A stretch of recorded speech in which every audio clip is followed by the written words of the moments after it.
الحمد لله الذي خلق الإنسان والصلاة والسلام على عبده الذي فضله بالإعجاز والبيان وعلى صاحبه أبي بكر من جمع القرآن وعلى الفاروق الموصوف بالعدل وكذلك كان وعلى عثمان الحي الذي تستحي منه ملائكة الرحمن وعلى علي سيد العلماء والشجعان وعلى سائر أهله وأصحابه صلاة قائمة على ممر الزمان أما بعد. ظفر خان صاحب نے پوچھا ہے کہ امام کے لیے سمع اللہ لمن حمدہ کے بعد ربنا لک الحمد کہنا بھی ضروری ہے یا نہیں؟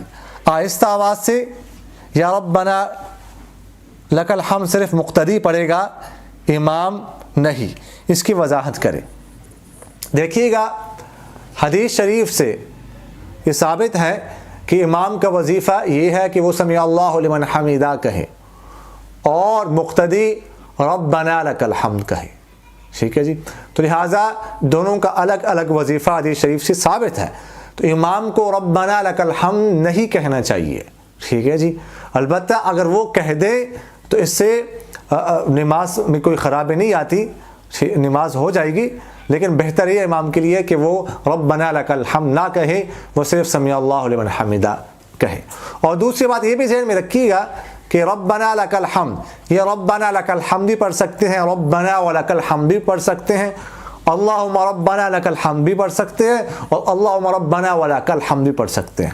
جو آخری اللہم ربنا ولک الحمد یہ پڑھنے میں سب سے بہتر یہ ہے، اور اس میں ثواب زیادہ ہے اس لیے کہ اس میں حروف زیادہ ہیں. پھر دوسرے نمبر پر اللہم ربنا لک الحمد، اس میں چونکہ وام کم ہے، اس سے پھر اس کے بعد یہ بہتر ہے. پھر ربنا ولک الحمد، اس میں چونکہ واو کا اضافہ ہے اس لیے پھر تیسرے نمبر پہ یہ پڑھنا بہتر ہے. اور چوتھے نمبر پہ اللہم ربنا لک الحمد، ربنا لک الحمد یہ ہے. آج کل ہم تو ربنا لک الحمد ہی پڑھتے ہیں ہم اکثر لوگ، لیکن اللہم ربنا ولک الحمد پڑھنا چاہیے. مولانا عبدالقدوس صاحب نے پوچھا ہے کہ ہمارے لوگ بہنوں کو ان کا شرعی حصہ میراث میں نہیں دیتے. اب باپ یا بھائی جائیداد یا کاروبار وغیرہ سے جو ان بہنوں کے حصے سے فائدہ حاصل کر رہے ہیں بہنوں کی اجازت کے بغیر، تو یہ ان کے لیے جائز ہے یا نہیں؟ دیکھیے گا باپ اگر زندہ ہے، جب تک باپ زندہ ہے پھر تو اس میں کسی کا کوئی حصہ نہیں ہے. باپ کے ہوتے ہوئے اولاد کا حصہ باپ کے مال میں نہیں ہوتا. وراثت کا تعلق انتقال سے ہے. باپ کا دنیا سے جانے کے بعد اولاد کا اس میں اپنا شرعی حق ثابت ہوتا ہے، اس سے پہلے نہیں. البتہ باپ دنیا جانے کے بعد اگر بھائی بہنوں کے حصے سے یا دیگر کسی اور وارث کے حصے سے اس کی اجازت سے کوئی فائدہ حاصل کرے پھر تو ٹھیک ہے. اور اگر اجازت نہ ہو، اجازت کے بغیر کوئی وارث جو ہے دیگر ورثہ کی وراثت حصے سے فائدہ حاصل کر لے تو اس کے بارے میں فقہاء نے لکھا ہے کہ جو فائدہ حاصل کیا ہے یہ چونکہ غصب ہے لہٰذا اس کو صدقہ کرنا واجب ہے. یہ واجب التصدق ہے، یہ غصب ہے. ٹھیک ہے جی. تو واجب صدقہ اس کا کرنا واجب ہے.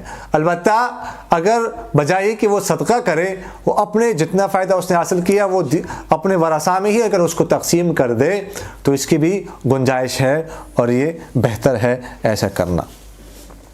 سراول خان صاحب نے سوال کیا ہے کہ آج سے 20 سال پہلے ہم گھر میں ایک جگہ جانور باندھتے تھے. اب ہم نے گھر دوبارہ بنا لیا ہے. جہاں ہم جانور باندھتے تھے وہاں پر ہم نماز پڑھ سکتے ہیں کہ نہیں؟ جہاں پر آپ جانور باندھتے تھے اب اگر اس جگہ کو آپ لوگوں نے صاف کر دیا ہے، وہاں پر کوئی کمرہ یا کوئی اور صفائی کر کے وہ صاف ہے تو وہاں پر نماز پڑھنے میں کوئی حرج نہیں ہے، نماز پڑھ سکتے ہیں. باقی یہ ذہن میں بات لانے کی ضرورت نہیں ہے کہ ہم تو 20 سال پہلے یہاں پر جانور باندھتے تھے. تو اگرچہ پہلے جانور باندھتے ہو تو لیکن اس کے بعد اگر اس جگہ کی صفائی کی جائے تو ایک دن پہلے یا اسی دن اگر جانور باندھے ہو لیکن اس کے بعد اگر جانور کا پیشاب گوبر لیز وغیرہ صاف کیا جائے تو وہاں پر نماز پڑھنے میں کوئی حرج نہیں ہے، نماز پڑھ سکتے ہیں.